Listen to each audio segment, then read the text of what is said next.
Assalamualaikum warahmatullahi wabarakatuh. Saya Siti Rofia Darojat dengan NIM 192101158. Di sini saya akan memaparkan bagaimana cara mengajar dengan metode Project Based Learning berbantuan media pembelajaran teks puisi kelas 8. Assalamualaikum warahmatullahi wabarakatuh. Akang teteh semua, bagaimana kabarnya? Alhamdulillah kita bisa dipertemukan kembali di pembelajaran hari ini. Untuk memulai pembelajaran hari ini, mari kita berdoa terlebih dahulu. Kepada ketua kelas, mohon untuk dipimpin doa untuk hari ini. Doa selesai. Nah, sebelum kita mengawali materi selanjutnya atau melanjutkan dari pertemuan kemarin, alangkah baiknya Kang Teteh mengisi presensi terlebih dahulu. Untuk presensi, silakan Akang Teteh mengklik link Google Form yang telah tersedia. Nah, terima kasih kepada Kang Teteh yang sudah mengisi link presensi. Untuk selanjutnya, mari kita ingat kembali pertemuan sebelumnya. Apakah dari Akang Teteh ada yang tahu pertemuan sebelumnya kita membahas tentang apa? Ya, tentang unsur-unsur pembangun puisi. Yang seperti kita sudah ketahui bahwa unsur puisi itu ada dua bagian, yaitu unsur intrinsik dan unsur ekstrinsik. Dengan menyimpulkan atau makna yang tersirat dalam puisi, Akang Teteh pasti sudah mengetahui bagaimana caranya menyimpulkan dan bagaimana caranya memaknai sebuah puisi tersebut. Pembelajaran hari ini masih tentang tema teks puisi, namun kita akan menelaah, mengidentifikasi, dan menyajikan atau membuat gagasannya. Maka dari itu, tujuan pembelajaran hari ini yaitu Akang Teteh mampu menelaah dan mampu mengidentifikasi unsur-unsur teks puisi yang diperdengarkan atau dibaca dengan tepat. Lalu, Akang Teteh juga mampu menyajikan atau membuat gagasan perasaan berbentuk teks puisi secara tulis dengan memperhatikan unsur-unsur pembangun puisi dengan percaya diri.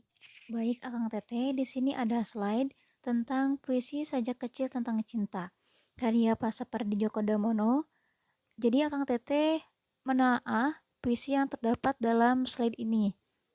Gitu. Jadi kalau ada yang ditanyakan, boleh silakan ajukan pertanyaan atau ada yang ingin menjabarkan unsur-unsur mana sajakah yang terdapat dalam sajak ini, mohon raise hand atau di mute. Baik, terima kasih kepada Kang Teteh yang sudah mencoba menjelaskan unsur-unsur manakah yang terdapat dalam sajak kecil ini. Nah, setelah kita telaah puisi karya Pak Sapardi tersebut, apakah ada pertanyaan dari Akang Teteh seputar unsur intrinsik maupun unsur ekstrinsik atau lebih dari itu tentang unsur-unsur pembangun puisi? Silakan kepada Akang Teteh yang mau bertanya. Oke, Ibu izin menjawab bahwasanya unsur eksternal itu contohnya biografi si penulis. Misalnya ini kan karya Pak Sapardi. Kita harus bisa mengetahui tahun berapa Pak Sapardi menulis puisi ini. Dan masyarakat Indonesia tentunya itu sedang apakah? Sedang ada bencana ataukah politik atau tentang percintaan yang sangat viral pada tahun tersebut. Itu bisa menjadi persambungan dengan makna yang tersirat dalam puisi Pak Sapardi tersebut. Begitu. Selain dalam biografi beliau, kita harus mengetahui kapan ia menulis puisi tersebut. Maka dari itu kita bisa memaknai secara dalam apa arti puisi yang ditulis oleh Pak Sapardi. Begitu kurang lebih. Baik, karena tidak ada pertanyaan lagi, kita lanjutkan kepada tayangan video cara membuat puisi. Berikut videonya. Baik Akang Teteh, karena kita sudah menyimak tentang video cara membuat puisi, kita akan bertugas, berproyek bagaimana cara membuat puisi. Karena pertemuan kemarin kita sudah mengetahui unsur-unsurnya, kita juga mengetahui maknanya, dan tadi juga kita sudah telaah bagaimana cara membangun puisi, dan terakhir kita juga menonton atau menyimak bagaimana cara membuat puisi tersebut. Untuk itu, Akang Teteh akan ditugaskan membuat sebuah puisi bertema bebas. Ibu kasih waktu 20 menit. Takutnya kuota Akang Teteh habis dipakai Zoom. Ibu sarankan kita akhiri Zoom ini dan Akang Teteh bertugas secara mandiri ketika mengerjakan sebuah puisi. Begitu Akang Teteh. Apakah dimengerti? Untuk itu pergunakan sebaik mungkin waktu yang diberikan, misalnya 10 atau 15 menit, Akang Teteh gunakan untuk menulis puisi. Menulis puisi bagaimanapun apa yang ada di pikiran Akang Teteh itu tuangkan ke dalam puisi. Nah, untuk sisanya 5 menit itu Akang Teteh bisa mengedit atau memilah-milih diksi yang sudah ditulis oleh Akang Teteh. Begitu. Untuk penulisannya boleh ditulis tangan atau ditik sementara. Kalau sudah, nanti Ibu akan informasikan kembali. Silakan kembali ke tugas masing-masing. 20 menit kemudian kita masuk kembali ke ruang meeting ini. Terima kasih Kang Teteh. Selamat mengerjakan. Halo Kang Teteh, gimana? Apakah sudah selesai? Alhamdulillah. Sebetulnya Ibu mau tahu, sebelum dikumpulkan ke Google Classroom, Ibu mau tahu siapa yang akan mempresentasikan hasil puisinya? Minimal 3 orang. Mungkin ini akan menjadi nilai tambah bagi Akang Teteh yang bersedia untuk mempresentasikan hasil puisinya. Boleh dimulai dari Akang Teteh yang satu ini. Baik, Masya Allah sekali. Ini bagus sekali ya. Terima kasih kepada Akang Teteh yang sudah mempresentasikan hasilnya. Ini sangat menakjubkan mungkin ya untuk usia di SMP.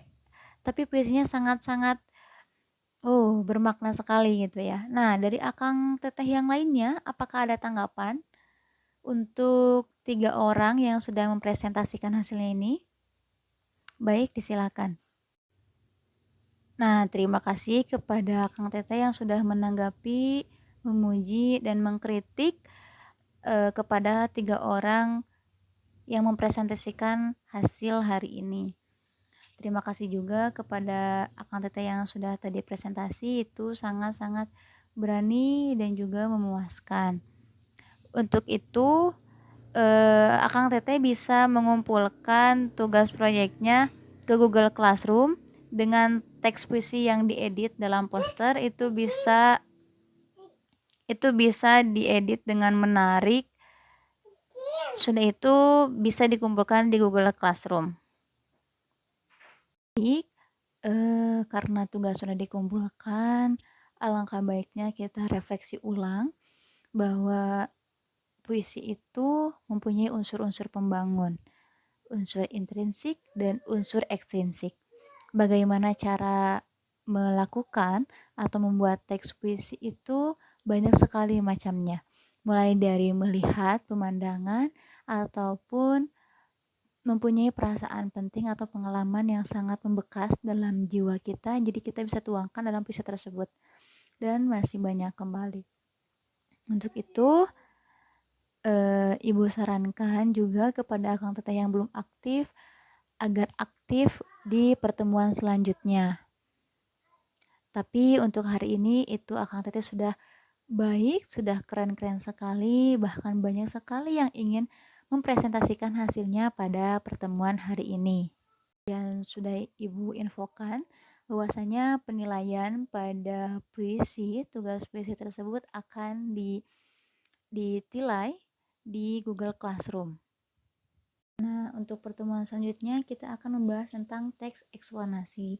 Bagaimana cara menyajikan fenomena-fenomena alam yang terjadi di lingkungan kita dan bagaimana cara menuangkannya ke dalam teks eksplanasi. Nanti minggu depan kita akan membahas tentang itu. Untuk itu, mari kita akhiri pembelajaran pertemuan hari ini dengan berdoa. Berdoa disilakan. Baik, terima kasih kepada anak Teteh yang telah hadir di pertemuan kali ini.